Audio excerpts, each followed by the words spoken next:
میرا نام روبی ہے۔ میرے شوہر کی تنخواہ بہت ہی کم تھی۔ بمشکل ہی گھر کا گزارا ہو پاتا تھا۔ پھر اس پر میرا بیٹا جو ابھی 8 ماہ کا تھا، اس کے پھٹے ہوئے کپڑے دیکھ کر مجھے تو رونا ہی آ جاتا تھا۔ میرے پاس تو کھانے کے پیسے بھی نہیں تھے۔ ایک بار میری پڑوسن نے مجھے ایک ایسی بات کہی جسے سن کر میں سوچ میں پڑ گئی تھی، لیکن مجھے لگا کہ شاید میرا شوہر مجھے اس بات کی اجازت نہ دے۔ وہ کام کی نوعیت ہی کچھ ایسی تھی۔ وہ کہنے لگی کہ اس کے کوئی جاننے والے ہیں جنہیں ایک ایسی عورت کی ضرورت ہے جو ان کے بچے کے لیے رضائی ماں بن سکے۔ اپنی پڑوسن کی بات سن کر میں چپ سی ہو گئی تھی۔ وہ کہنے لگی وہ بہت ہی امیر آدمی ہے، مگر اس کی بیوی اپنے ایک ماں کے بیٹے کو دودھ نہیں پلاتی، ڈبے والا دودھ پلاتی ہے، جس کی وجہ سے وہ اکثر بیمار رہتا ہے اور اسے اپنے بیٹے سے بہت محبت ہے۔ اس کی خاطر وہ تمہیں بہت اچھی قیمت دے گا۔ میں نے کہا کہ میرا شوہر شاید مجھے اس بات کی اجازت نہ دے۔ میری پڑوسن کہنے لگی ایک بار تم پہلے میرے ساتھ چلو اور ان سے پوچھو کہ وہ تمہیں اس کی کیا قیمت دیں گے۔ اگر وہ پیسے بہت معقول ہوئے تو ظاہر سی بات ہے تمہارا شوہر انکار نہیں کر سکے گا، کیونکہ تمہیں پیسوں کی ضرورت ہے۔ پھر وہ تمہیں اچھی خوراک بھی دیں گے اور پھر تمہارے بیٹے کو بھی اس چیز کا فائدہ ہوگا۔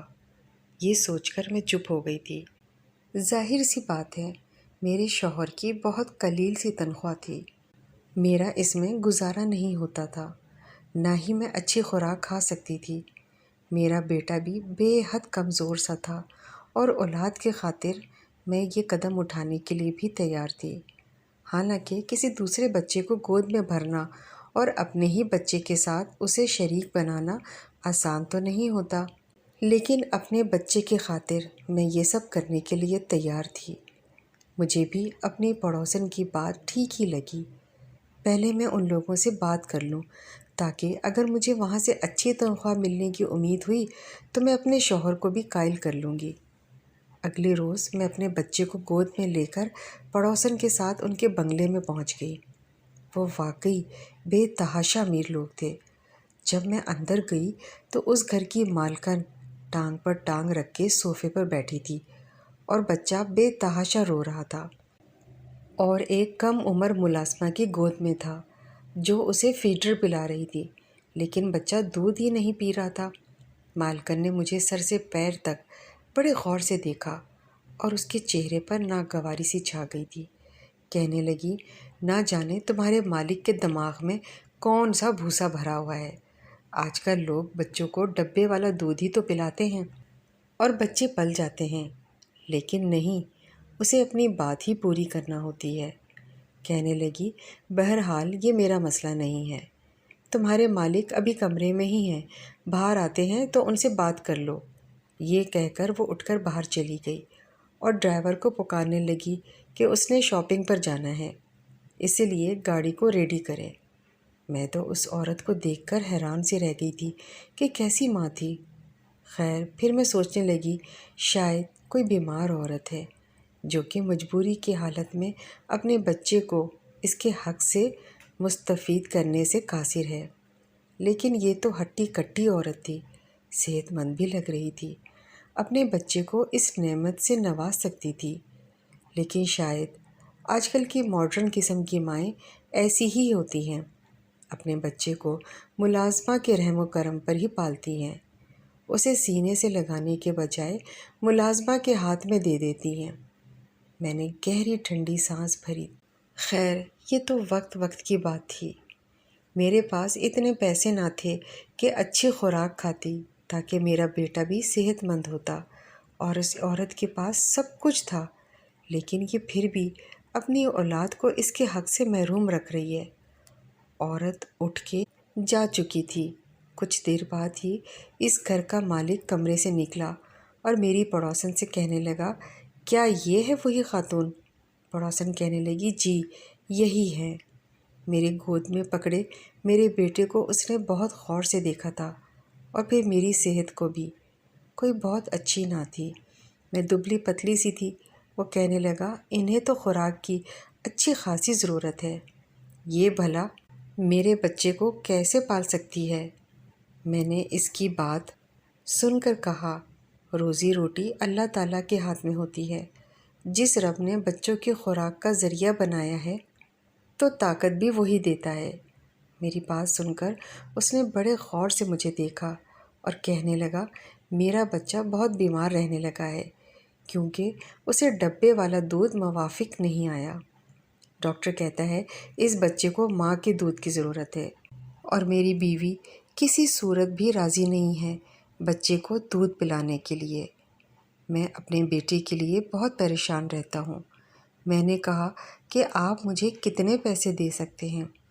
میرے سوال پر کہنے لگا، جتنے آپ چاہیں گی میں دوں گا، مجھے پیسے دینے میں کوئی کباہت نہیں، بس میں یہ چاہتا ہوں کہ میرا بچہ ٹھیک اور تندرست رہے۔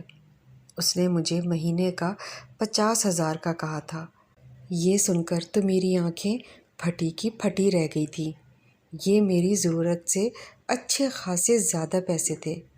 جب میں نے اپنے شوہر کو بتایا تو پہلے تو وہ خاموش ہو گیا، لیکن تھوڑی سی پیش رفت کے بعد اس نے مجھے اجازت دے دی۔ اگلے روز جب میں اس بنگلے میں گئی، مالک گھر پہ ہی موجود تھا۔ مجھے دیکھ کر اپنا بیٹا مجھے پکڑا دیا اور کہنے لگا، آج آپ دن بھر یہیں رہنا۔ ہاں، رات کو 10 بجے کے بعد آپ جا سکتی ہیں۔ میں اپنے بیٹے کو بھی ساتھ لائی تھی۔ میں ایک ملازمہ کے ہمراہ ایک کمرے میں چلی گئی۔ وہ کمرہ اس بچے کے لیے ہی مخصوص تھا۔ وہ بچہ روئے جا رہا تھا، شاید شدت بھوک کی وجہ سے رو رہا تھا۔ میں نے اسے اپنے ساتھ لگا لیا، اسے چپ کروایا، لیکن اس بچے کو میری گود میں دیکھ کر میرا بیٹا بڑے غور سے مجھے دیکھ رہا تھا۔ میں اپنے بچے کے حق میں کسی اور کو بھی شریک کر چکی تھی۔ میرا بیٹا بار بار میری طرف لپک کر گود میں آنے کی کوشش کر رہا تھا، لیکن اس وقت مالک کا بیٹا میری گود میں تھا اور میں اسے دودھ پلا کر سلانے کی کوشش کر رہی تھی۔ میں نے اپنے بیٹے کے چہرے پر ایک عجیب سی بے چینی سی دیکھی تھی۔ کچھ ہی دیر میں مالک کا بیٹا سو چکا تھا، لیکن میرا بیٹا جب بھی میری جانب لپکتا، میں مجبوراً اسے خود سے پیچھے ہٹانے کی کوشش کرتی۔ مجھے لگ رہا تھا کہ جیسے ابھی میرا بیٹا رو دے گا، اسی لیے میں نے اس بچے کے کھلونے اپنے بیٹے کے ارد گرد رکھ دیے۔ میرا بیٹا ان کھلونوں سے بہل سا گیا تھا۔ میں نے اس بچے کو سلایا اور بیڈ پر لٹا دیا۔ کمرے میں اے سی بھی آن تھا، اور پھر میرے اپنے بچے کو بھی بھوک لگ رہی تھی۔ کچھ اس کا بھی سونے کا وقت تھا۔ میں نے اپنے بیٹے کو بھی سلا دیا، لیکن اب میں یہ سوچ رہی تھی کہ اسے لٹاؤں گی کہاں؟ بیڈ تو مالک کے بیٹے کا تھا۔ میں نے اپنے بیٹے کو زمین پر ہی لٹا دیا اور خود بھی اس کے برابر میں بیٹھ گئی۔ ابھی کچھ ہی دیر ہوئی تھی کہ کمرے کا دروازہ کھلا اور ایک ملازمہ کمرے میں داخل ہوئی۔ اس کے ہاتھ میں دودھ کا گلاس تھا۔ وہ اس نے مجھے تھما دیا۔ میں اسے حیرت سے دیکھنے لگی، کہنے لگی، مالک کہہ رہے ہیں اسے تم پیو، اور کچھ دیر بعد میں تمہیں پھل بھی لا کر دوں گی، وہ بھی سارے کا سارا تمہیں کھانا پڑے گا۔ یہ سن کر تو مجھے بہت حیرت ہوئی تھی۔ میں نے کہا، میں یہ سب کیسے کھاؤں گی؟ وہ ملازمہ کہنے لگی، مالک کا حکم ہے، وہ کہہ رہے تھے آپ خوراک اچھی کھائیں گی تبھی ان کا بیٹا بھی صحت مند رہے گا۔ یہ سن کر میں نے دودھ کا گلاس پی لیا۔ پورے 1 سال بعد میں نے دودھ کا پورا گلاس پیا تھا، ورنہ تو روز بس 2 گھونٹ دودھ 1 کپ چائے میں ڈال کر پتلی سی چائے پینے کو ملتی تھی۔ نہ جانے کیوں میری آنکھوں سے آنسو بہہ رہے تھے۔ وقت بھی انسان کو کیسے کیسے موڑ دکھاتا ہے۔ کہاں میں ایک روٹی کو ترستی تھی، اور یہاں میرے سامنے دنیا جہاں کی ہر نعمت رکھی تھی، صرف اس مالک کے بچے کے توسط سے۔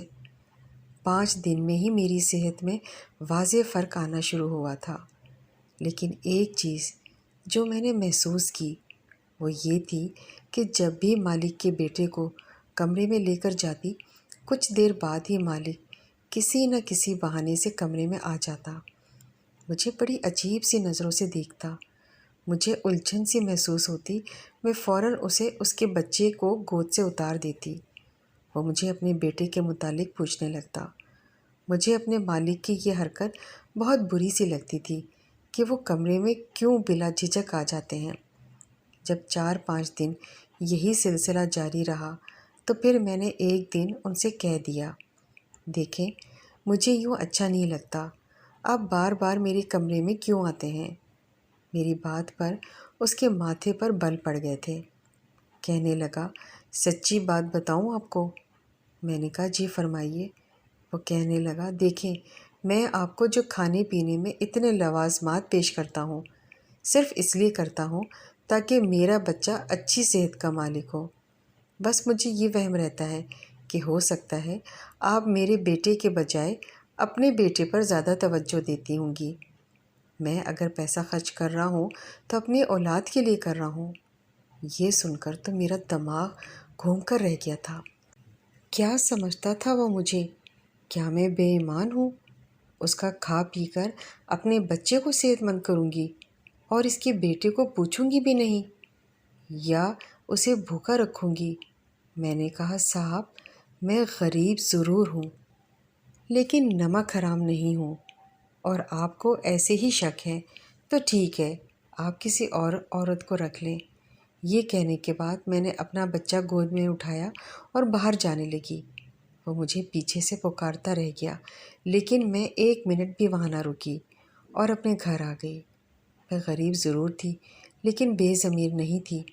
اتنی باتیں سننے کے بعد میں بھلا وہاں کیوں رکتی؟ میں اپنے بچے کا حق اس کے بیٹے کو دے رہی تھی، اس کا خیال بھی رکھتی تھی۔ جب تک میں وہاں ہوتی اس کے بچے کو سنبھالتی بھی تھی اور اپنے بچے کو اس کے کھلونوں سے بہلاتی رہتی۔ حالانکہ میرے بیٹے کا حق تھا کہ میں اسے توجہ دیتی۔ اسی رات مجھ پر ایک اور مصیبت ٹوٹ گئی۔ میرا شوہر گھر واپس آ رہا تھا کہ راستے میں اس کا ایکسیڈنٹ ہو گیا اور مجھے فون آیا اور کسی نے مجھے یہ بتایا کہ میرے شوہر کا ایکسیڈنٹ ہو گیا ہے۔ یہ سننا تھا کہ میں بے حد پریشان ہو گئی تھی۔ جب تک میں ہسپتال پہنچی میرا شوہر فوت ہو چکا تھا۔ وہ بری طرح زخمی ہوا تھا۔ جب مجھے ڈاکٹر نے آ کر بتایا کہ میرا شوہر اس دنیا میں نہیں رہا تو میں غش کھا کر گر چکی تھی۔ کبھی اپنے چند ماہ کے بچے کو دیکھتی تو کبھی اپنے شوہر کے مردہ وجود کو۔ میں پھوٹ پھوٹ کر رونے لگی تھی۔ کچھ سمجھ ہی نہیں آ رہا تھا کہ کیا کروں۔ ہمارے گھر میں لوگوں کا رش لگ چکا تھا۔ صبح ہی میرے شوہر کی تدفین ہو گئی۔ وہ رات میں نے یوں ہی روتے ہوئے گزار دی تھی، جبکہ میرے بیٹے کو خبر نہ تھی کہ اس کے والد کی وفات ہو چکی ہے۔ جو بھی مجھے اور میرے بچے کو دیکھتا یہی کہتا، تم جوان ہو، اب یہ معصوم بچہ آگے کی زندگی کیسے کاٹے گا؟ تمہارا شوہر تو تمہیں اس جوانی میں ہی اس دنیا سے چھوڑ کر چلا گیا۔ لوگوں کے الفاظ، چیم و گوئیاں مجھے مزید پریشان کر رہی تھیں۔ میں تو بالکل شوق سی بیٹھی تھی جب اگلے روز گھر کے دروازے کے باہر ایک گاڑی آ کر رکی۔ گلی کے بچے اس گاڑی کے ساتھ بھاگتے بھاگتے آئے تھے۔ ہر کوئی دیدے پھاڑ پھاڑ کر اس بڑی سی گاڑی کو دیکھ رہا تھا کہ آخر ہمارے اس چھوٹے سے محلے میں یہ بڑی گاڑی کہاں سے آ گئی تھی۔ تبھی ہمارے گھر کا دروازہ کھلا اور مالک گھر میں داخل ہوئے۔ گاؤں کی عورتیں تو منہ کھولے ان کو دیکھنے لگیں، جبکہ مالک سب کو نظر انداز کرتے ہوئے میرے پاس آئے۔ حالات کی نزاکت کو انہیں اندازہ ہو چکا تھا۔ انہیں یہ بھی خبر ملی کہ میرے شوہر کی کل رات ہی وفات ہو چکی ہے، تو وہ مجھ سے تعزیت کرنے لگے۔ میں پھوٹ پھوٹ کر رونے لگی تھی۔ تب مالک کہنے لگے، تم فکر مت کرو، دراصل میں تمہیں یہی بتانے آیا تھا کہ میری بیٹی کی طبیعت بہت ہی خراب ہے۔ وہ تو اب ملازمہ کے پاس بھی چین سے نہیں رہتا، بس روتا ہی رہتا ہے۔ تمہاری گود کی اسے عادت ہو چکی ہے۔ مجھے تم سے یہی کہنا تھا کہ تم واپس آ جاؤ۔ میں اپنی غلطی پر معذرت خواہ ہوں، تمہارے ساتھ پھر کبھی بدتمیزی نہیں کروں گا۔ اس روز بس اپنے بچے کو لے کر تھوڑا حساس ہو گیا تھا، کیونکہ جس بچے کی سگی ماں اس کی سگی نہیں بن سکی تو بھلا اس کی رضائی ماں پر ایک دم کیسے یقین کر سکتا تھا۔ مالک بھی اپنی جگہ ٹھیک تھے۔ انہوں نے میرے ہاتھ پر کچھ پیسے رکھے اور پھر وہاں سے چلے گئے۔ میرے شوہر کی وفات ہو چکی تھی، مگر گھر کا راشن بھی ختم ہونے کو تھا۔ مجھے کئی بار ملازمہ کا فون بھی آ چکا تھا کہ مالک کا بیٹا بڑا ہی بیمار ہے، صرف میری ہی گود میں اسے سکون مل سکتا ہے۔ مجھے اس معصوم بچے کی بھی فکر ہو رہی تھی۔ آخر کو میں ایک ماں تھی، میری گود میں بھی ایک معصوم سا بچہ تھا۔ بھلا میں دوسرے بچے کی کیسے فکر نہ کرتی۔ اسی روز میں نے مالک کو فون کیا تو انہوں نے گاڑی بھجوا دی، جس میں بیٹھ کر میں مالک کے گھر پہنچی تھی۔ میری حالت کافی خراب تھی، مگر اس کے باوجود میں نے جیسے ہی مالک کے بچے کو اٹھایا تو وہ فوراً خاموش ہو گیا اور میرے ساتھ کھیلنے لگا۔ اسے تو جیسے میری عادت ہو چکی تھی، ہر وقت میرے پاس ہی رہتا۔ یہ دیکھ کر مالک بہت خوش ہوئے اور پھر ایک روز میرے پاس آ کر کہنے لگے، اگر تم بہتر سمجھو تو یہیں رہ لو، میں تمہارے لیے کوارٹر خالی کروا دیتا ہوں۔ ویسے بھی تمہارا اس دنیا میں کوئی نہیں رہا ہے، رات کو اکیلی گھر جاتی ہو اور صبح واپس آ جاتی ہو، بہتر تو یہی ہے، اکیلے رہنے سے تم یہیں رہ لو۔ مالک کی بات مجھے بری نہیں لگی تھی۔ اب تو مالک کا یہ رویہ میرے بیٹے کے ساتھ بھی بہت اچھا تھا۔ وہ اس کا بھی بہت خیال رکھتے تھے۔ جو بھی چیز اپنے بیٹے کے لیے لاتے وہی میرے بیٹے کے لیے بھی لے کر آتے، جبکہ مالکن کو اپنے بیٹے کی کوئی فکر نہیں تھی۔ ہر وقت ان کی شاپنگ اور دوستوں کے ساتھ پارٹی ہی ہوتی رہتی تھی۔ کئی بار تو وہ دوسرے ملک اکیلی اپنے دوستوں سے ملنے کے لیے بھی جا چکی تھی۔ انہیں اس بات کی ذرا بھی پرواہ نہ تھی کہ ان کا بچہ کس حال میں ہے۔ میں اپنے شوہر کو یاد کر کے کافی اداس سی رہنے لگی تھی۔ میرا بیٹا بھی اپنے باپ کو یاد کر کے روتا رہتا تھا اور اکثر بیمار بھی رہتا۔ ایک روز مالک کے بیٹے کی طبیعت بہت خراب تھی۔ میں کوارٹر میں جانے لگی تو مالک بولے، آج تم یہیں رک جاؤ، میرے بیٹے کے کمرے میں ہی سو جانا۔ میرے بیٹے کی طبیعت خراب ہے اور وہ صرف تمہارے پاس ہی سکون سے سوئے گا۔ مجبوراً مجھے وہاں رکنا پڑا۔ آدھی رات کو مالک کا بیٹا بھوک کی شدت سے جاگ اٹھا تھا۔ میں اسے دودھ پلانے لگی، مگر تبھی مالک کمرے میں چلے آئے۔ میں اپنے ہی دھیان میں بیٹھی تھی، جب قدموں کی آہٹ سنی تو بوکھلا کر مالک کے بیٹے کو خود سے دور کرنے لگی۔ وہ سو چکا تھا اور اس کی طبیعت بھی کچھ بہتر تھی۔ میری گھبراہٹ دیکھ کر مالک میرے سامنے کرسی کھینچ کر بیٹھ گئے اور پھر جو بولے وہ سن کر میرے قدموں کے نیچے سے زمین ہی نکل چکی تھی۔ مالک کہنے لگے کہ دیکھو، جو میں کہنے جا رہا ہوں وہ دھیان سے سننا۔ میں ایک ایسی ہی لڑکی سے شادی کرنا چاہتا تھا جو نہ صرف دنیا داری سنبھالے بلکہ گھرداری اور میری ہونے والی اولاد کو بھی سنبھالے، اس کی اچھی تربیت کرے۔ جبکہ میں نے جس عورت سے شادی کی اس میں ایسی کوئی بھی خاصیت موجود نہیں ہے۔ اسی لیے میں چاہتا ہوں کہ جیسے ہی تمہاری عدت پوری ہو میں تم سے نکاح کر لوں۔ تم میرے بیٹے کا بہت اچھے سے خیال رکھتی ہو، میرا بچہ بھی تم سے گھل مل چکا ہے۔ میں چاہتا ہوں کہ تمہیں اس کی ماں کا درجہ دے دو۔ میں نے جب مالک کی بات سنی تو میرا چہرہ سرخ ہو چکا تھا۔